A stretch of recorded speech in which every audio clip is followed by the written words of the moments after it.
Number का सवाल है। पहले यहाँ पे जो आती थी चीज़ें वो आपकी कुरानी आयत का तर्जमा आता था जो पुराना पेपर होता था उसमें, लेकिन अब वो तब्दीली आ चुकी क्योंकि सिलेबस ही चेंज हो चुका तो पैटर्न भी चेंज हुआ है। इसके बाद सवाल नंबर 5 है, दाजिद अल हदीस पाक का तर्जमा तहरीर कीजिए। अब यहाँ पे जो आपको पहले सवाल आता था वो आता था कि हदीस का तर्जमा प्लस मुख्तसर तशरीह तहरीर कीजिए। तो फिर जाके अस्सलामुअलैकुम नादरीन, तुसीं वेंदे पिओ पिंडां दी तलीम। अज दी साडी वीडियो इस्लामियत लाजमी जमात नाम ਜਿਹੜਾ नवा निसाब आया है वो निसाब की है और उनका पेपर पैटर्न की है। दोवें चीज़ां अज दी वीडियो में थोड़े नाल शेयर कीतियां जा सन। अगर तुसी जमात नाम के स्टूडेंट हो तो इस वीडियो को मुकम्मल वाच करना है, उस तो बाद आपकी तैयारी भी करनी है क्योंकि पेपर भी आने वाला इस्लामियत दा, ताकि थोड़ी तैयारी अच्छी हो जाए और अच्छे नंबर तुसी ऑब्टेन कर सको। तो चलने अज दी वीडियो की तरफ, और पेपर पैटर्न भी अज दी वीडियो में थोड़े नाल शेयर करना है और निसाब भी शेयर करना है। लेकिन पहले निसाब शेयर किया जाएगा, बाद में पेपर पैटर्न शेयर किया जाएगा। अज दी वीडियो की तरफ जावन तो पहले मेरी गुजारिश है, अगर तुसी मेरे चैनल पे न्यू हो तो सब्सक्राइब कर लो, वीडियो अच्छी लगे तो लाइक कर दो। तो चलने इसका जो पेज नंबर 1 है वो निकाल के हम देख लेते हैं। ये पेज नंबर 1 है जो आपको नज़र आ रहा है, और इसके टोटल 7 बाब हैं। आगे मज़ीद उनके आगे मतलब चैप्टर भी हैं, सबक मतलब मज़ीद उसके अंदर भी हैं, लेकिन इसके जो टोटल हैं मेन 7 बाब हैं। तो इन्हीं 7 बाब के लिहाज से इसका पेपर पैटर्न क्या है वो हम आज की वीडियो में आपके साथ डिस्कस करेंगे। तो मैं आपको दिखाता हूँ इसका पेपर पैटर्न। तो सबसे पहले ये आपको नज़र आ रहा होगा तलीमी सेशन 2022 से 2024 तक इस्लामियत लाजमी जमात नाम ही है और उसका पर्चा आपको नज़र आ रहा है। तो ये MCQs हैं, तो आपको 10 MCQs आएंगे। सवाल नंबर 1 जो आपका है वो 10 MCQs का ही है और ये 10 नंबर हैं और 15 मिनट इसके लिए टाइम है। और ये आपको एज अ सैम्पल ये पेपर आपको नज़र आ रहा है स्क्रीन पर। तो ये पेपर आप देख सकते हैं, मतलब 10 MCQ तो आपकी फुल बुक में से आपको आएंगे। तो ये आप लोगों को तैयार करने हैं 10 नंबर के और 15 मिनट टाइम है इसके लिए। इसके बाद इंशाइया पेपर की तरफ चलते हैं और देखते हैं उसमें क्या क्या चीज़ें आएंगी और कैसे कैसे आएंगी। ये आपका इंशाइया पेपर है और ये 40 नंबर का है और इसके लिए जो आपके पास वक्त है वो 1 घंटा 45 मिनट है। ठीक है, 1 घंटा 45 मिनट है, 40 नंबर का पेपर है। और देखते हैं इसमें क्या क्या चीज़ें आएंगी। तो सवाल नंबर 2 जो है वो आपके हैं कोई से 6 सवालात के मुख्तसर जवाबात लिखिए। और ये जो इधर 9 पार्ट आपको दिए हुए हैं ये आपके पहले 3 से 4 बाब के अंदर अंदर से आए हैं। मतलब पहले 4 बाब का आप कह सकते हैं कि पहले जो 4 बाब हैं उनमें से आपके ये 9 के 9 पार्ट आए हुए हैं। और अगला जो सवाल नंबर 3 है वो भी इसी तरह है कि कोई से 6 सवालात के मुख्तसर जवाबात लिखिए।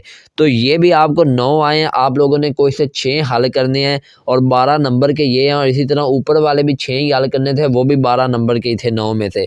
तो ये जो अगले 9 हैं ये आपके आखिरी जो है ना 3 बाब उनमें से है। पहला जो दूसरा सवाल है मुख्तसर, मतलब मुख्तसर सवाल पहला ही है लेकिन है सवाल नंबर 2 इंशाइया पेपर का पहला सवाल है, ओवरऑल पेपर का दूसरा है, वो भी 6 हैं और वो भी 6 हल करने हैं 9 में से। और वो आपके पहले 4 बाब के हैं और अगले जो 9 हैं वो आखिरी 3 बाब के हैं। ठीक है, 5वें 6ठे और 7वें के हैं। ये 9 के 9 पार्ट इनमें से भी आप लोगों ने 6 ही हल करने हैं।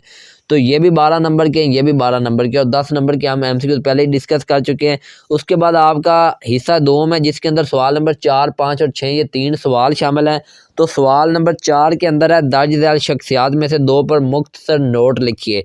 तो आपकी जो बुक है अगर आप उसको देखेंगे ना तो ये मैं आपको दिखा भी देता हूँ कि ये जो बाब शशम है यहाँ पे लिखा हुआ हदायत के सरचश्मे और मशाइर इस्लाम।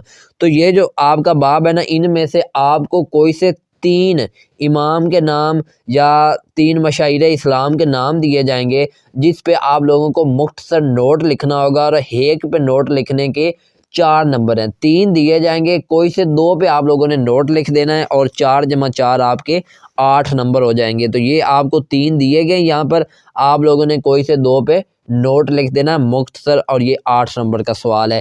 पहले यहाँ पे जो आती थी चीज़ें वो आपकी कुरानी आयत का तर्जमा आता था जो पुराना पेपर होता था उसमें, लेकिन अब वो तब्दीली आ चुकी क्योंकि सिलेबस ही चेंज हो चुका तो पैटर्न भी चेंज हुआ है। इसके बाद सवाल नंबर 5 है दाजिद अल हदीस पाक का तर्जमा तहरीर कीजिए। अब यहाँ पे जो आपको पहले सवाल आता था वो आता था कि हदीस का तर्जमा प्लस मुख्तसर तशरीह तहरीर कीजिए। तो फिर जाके 3 नंबर बनते थे, लेकिन अब आसानी है कि सिर्फ हदीस पाक का तर्जमा लिखना है तो आपको 3 नंबर मिल जाएंगे। अब ये आपको आएगी कहाँ से, तो वो मैं आपको दिखा देता हूँ। आपकी बुक निकाल करके आपको कहाँ से आएगी, ये आप लोगों की बुक है और ये आप देख सकते हैं सफ़ा नंबर 6 पे मुंतखब हदीस मुबारक सल्लल्लाहु अलैहि वसल्लम, ये हदीस नंबर 1 से लेकर ये आपको नज़र आ रही हैं। ये 7 इस पेज पर हैं और इससे अगले पेज पर मतलब सफ़ा नंबर 7 पर जो हैं अगली 3 हैं। तो ये कुल मिलाकर 10 हदीसें हैं। इन 10 में से कोई सी एक हदीस का तर्जुमा आप लोगों से पूछा जाएगा 3 नंबर का। और इसके बाद आखिरी सवाल है जो है वो सवाल नंबर 6 है, जिसमें आपको 2 पार्ट दिए जाएंगे, मतलब 2 सवाल दिए जाएंगे, जिनमें से कोई सा एक सवाल आप लोगों ने हल करना है और इसके 5 नंबर होंगे। तो इस तरह मिलाकर 5 और 3 8, 8 और 8 16, 16 और 12 आपके नंबर बन जाते हैं 28, 28 और 12 बन जाते हैं 40। और 10 नंबर के MCQ मिलाकर ये 50 नंबर का इस्लामियत लाज़मी जमात नाम का पर्चा होगा 2023 के अंदर और 2024 के अंदर।